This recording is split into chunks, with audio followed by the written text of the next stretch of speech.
शाहीर मेजर एकनाथ पवार कविता बोलून गेले भाईसाहेब. कितीतरी संसार केला तर काय बरोबर तर आपण येत नाही, जाग्याला तर राहतोय.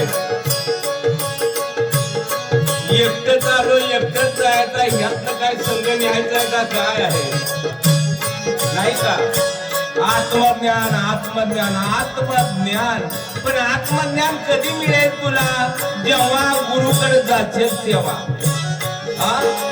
म्हणून साधू संतांनी म्हणतानी महात्माने संतांनी सांगितले आपल्याला, सद्गुरु वाचून सापडला सोया आणि धरावे ते पाया द्यावी.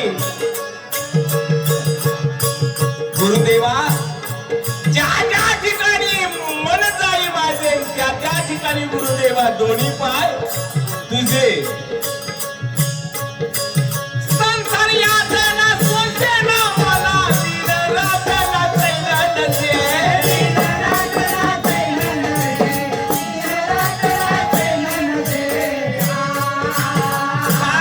माझ्या जीवनात जास्ती आहे भगवंता गुरुदेवा. आणि मला असं वाटतंय जावे मनाशी भेटो कुणाशी, जावे मनाशी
आम्हाला सवय कशी आहे, लाकूड इतभर का असताना पण हातभर झलपी काढायची, बरोबर आहे? लाकूड इतभर पण हातभर ढलपी. मग कशी ढलपी? एकच चरण कवितेचं शाहीर, कवितेचं एकच चरण, एक चरण होतंय त्याला किती बाकीचं त्या मीठ लागतंय बघा. मेजर साहेब म्हणून गेले म्हणून काय म्हणले, त्याला काय धोका काळाचा. गुरुचरणाला लागल्यानंतर, आत्मज्ञान मिळाल्यानंतर मग ती आत्मज्ञान कसं आहे? आत्मज्ञान तर गुरुशिवाय मिळणार नाही. आणि हाच विषय बबनदादा आपला. झालं का फोन?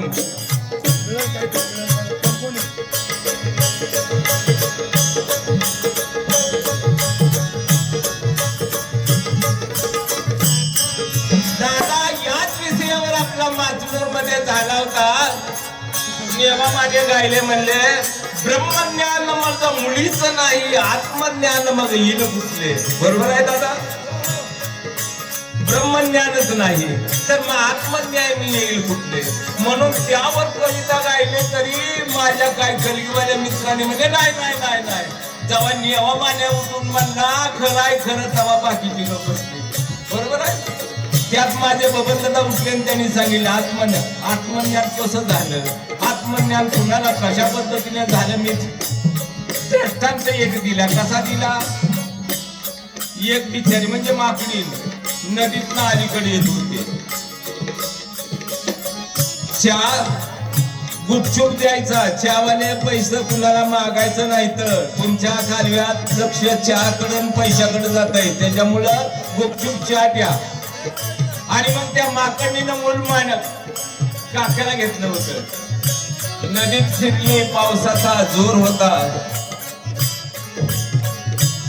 पाणी गुडघ्याला लागलं. तशीच पुढे गेली, मांड्याला लागलं पाणी. तशीच पुढे गेली, कमरेला पाणी आलं. पुढे गेल्यानंतर छातीत पाणी आलं. छातीत पाणी आल्यानंतर गळ्याला पाणी लागलं. तिला काय बिचारीला आत्मज्ञान झालं बघा की. तिला आत्मज्ञान असं झालं, बाया मी मरती आता. पाणी तोंडात जायला लागतात तिनं काकाचं मूल होतं ती पायाखाली घेतलं आणि पाण्याचं मुंडकं वर काढलं. कसलं आत्मज्ञान. यामध्ये दोन मी डाव साधलं होतं बरं का बाई, दोन डाव साधले होते. कलगी खंडा, तुऱ्या खंडा आणि इकडं आत्मज्ञानाचा. बरोबर आहे दादा? मग मूल पायाखाली घेतलं, अशी उभी राहिली, जीव वाचवून बाहेर निघाली. कसलं आत्मज्ञान त्या आईला आलं बघा की. माझ्या मावल्यानं त्या माकडीने केलं होतं, कुणी कुणी करणार नाही. अहो मी परका तुमच्या भागात आलो इकडं. तुमची माझी पहिलीच ओळख आहे, पण खरंच मला वाटायला लागलं माझ्या आयात बसल्या त्या सगळ्या. इतकं तुम्ही प्रेमानं माझ्याकडे गाण्यावरती प्रेम करताय नाही का? मग कसलंच ज्ञान, आत्मज्ञान आलं. मेजर साहेब पुन्हा आहे का, बंदीखान्यामध्ये कृष्णदेवाचा जन्म झाला. खडाखडात कड्या कुलप्या निखळून पडलं आणि निखळून पडल्यानंतर बाळ पाठीत घातलं. कुणी? वसुदेवानी.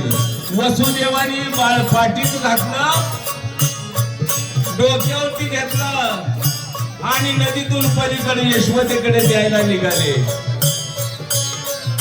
पुढं पुढं पुढं पुढं पुढं जाता जाता पाणी कमरा एवढं, छाती एवढं, गळ्या एवढं. वसुदेव बुडला. बापाची माया बघायची बर का. खरंच राव, बाप ती बाप आई ती आई. मेजर साहेब ऐकत जा. मेजर साहेब मी काय म्हणतोय ते खरंच. आई ती आई आणि बाप ती बाप. बाप ती बापच नाही का. आणि माझी तरुण मित्रमंडळी बसली, त्यांना सुद्धा माहिती लिहायचा आहे कोणत्या कविता? काट्या कुट्याचा तुडवत रस्ता माझ्या गावाकडे चलगड्यात वसता. काय बापाचं त्यात वर्णन केले राव त्या कवीनं. बाप ती बापच. वासुदेवाने पाळणा वर उचलला. वासुदेव पाप पाण्यात डुबले पण भगवंताचं दर्शन घ्यायचं होतं त्या गंगेला. देवाचा पाय त्या पाण्याला लागतात गंगा वसरली. कसला आत्मज्ञान त्या बापाला. बरोबर आहे का? आणि आईला म्हणून या कविता जी आहे लटकी मातीची माया बरोबरी करेल का पित्याची आहे का नाही दादा. आत्मज्ञानी कविता आहे का नाही 7व्या नंबरला.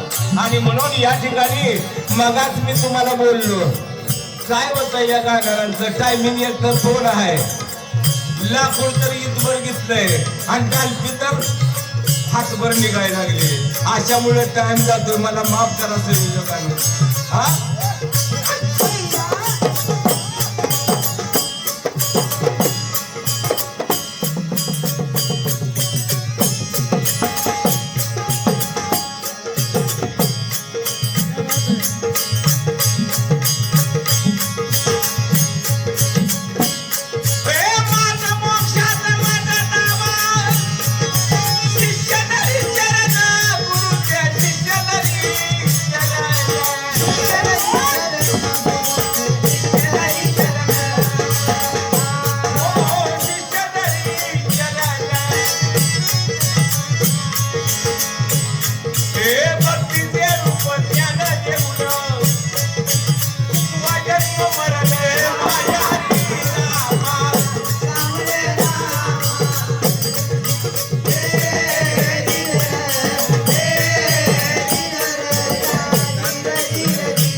भक्ती मार्गानं जर तू धावलास तर तुला काळाचा धोका नाही असे मेजर साहेबांची कविता म्हटले.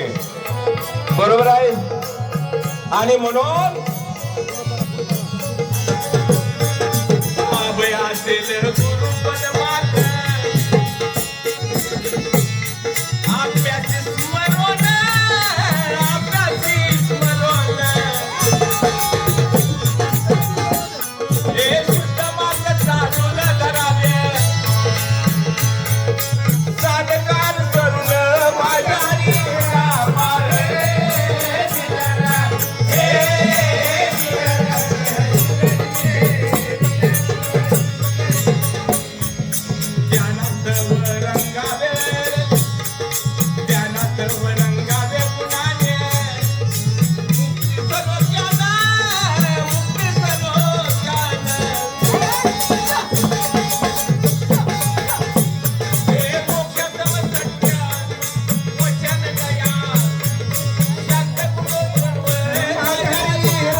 लावून बसल्यानंतर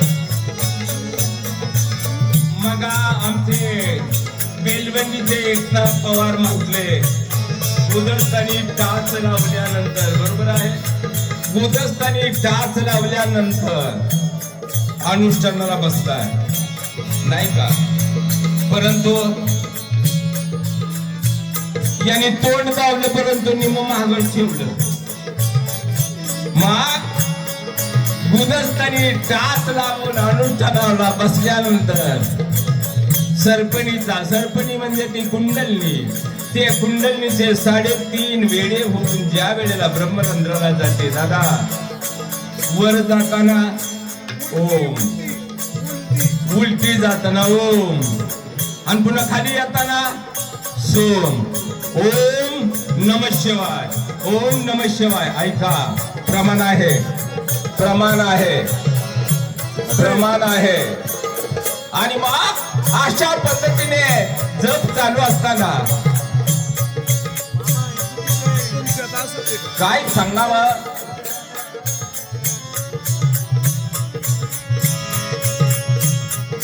ध्यानात रंगावे गुलाने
चला